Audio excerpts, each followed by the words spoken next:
নতুন করে পালনের ব্যাপার নেই, এটা অনেক বছর ধরেই পালন হচ্ছে। কারণ বাসন্তী পুজো, সেই বাসন্তী পুজো বাংলায় দুর্গোৎসব জগদ্ধাত্রী পুজোর পরে দুবার জয় শ্রীরামের ধ্বনিকে অপশব্দ বা খারাপ শব্দ হিসেবে চিহ্নিত করেছেন। একটা ব্যারাকপুরে জয় শ্রীরাম বলে, রকনা পশ্চিম মেদিনীপুরে,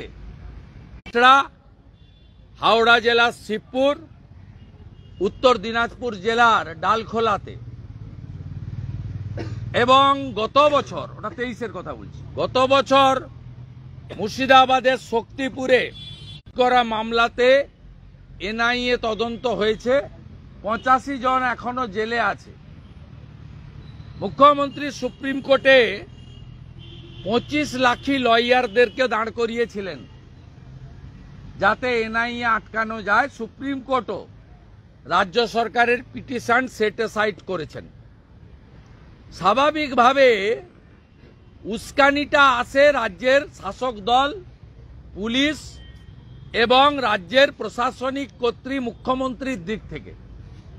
23 সালে আপনাদের স্মরণ করিয়ে দিই, মানরেগার টাকার দাবিতে রেড রোডে যে ধর্না ছিল 2 দিন ব্যাপী, রামনবমীর আগের দিন মুখ্যমন্ত্রী সেখানে প্রকাশ্যে বলেছিলেন রাষ্ট্রীয় স্বয়ংসেবক সংঘ, বজরং দল, বিশ্ব হিন্দু পরিষদ এরা অশান্তি করবে। মুখ্যমন্ত্রী বলেছিলেন কালকে আবার হনুমানরা রাস্তায় নামবে। তিনি হনুমান বলে ব্যঙ্গ করেছিলেন। আমাদের আপত্তি নেই, আমরা হনুমানের পুজো করি। আজ তো মঙ্গলবার, হনুমান চালিসা পাঠ হয় বজরংবলির দিন, এবং আজকে অনেকেই নিরামিষ আহারও গ্রহণ করেন আজকে মঙ্গলবার বলে।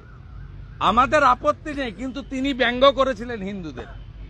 সাথে সাথে মুখ্যমন্ত্রী পুলিশকে বলেছিলেন যে দেখে নেবেন রামনবমীর মিছিল যাতে কোনো মুসলিম এলাকা দিয়ে না যেতে পারে। এটা কোনো মুসলিম নেতা বলেননি, কোনো অন্য সম্প্রদায়ের কোনো ধর্মপ্রচারক বলেননি। কে বলেছেন? বাংলার মুখ্যমন্ত্রী বলেছিলেন।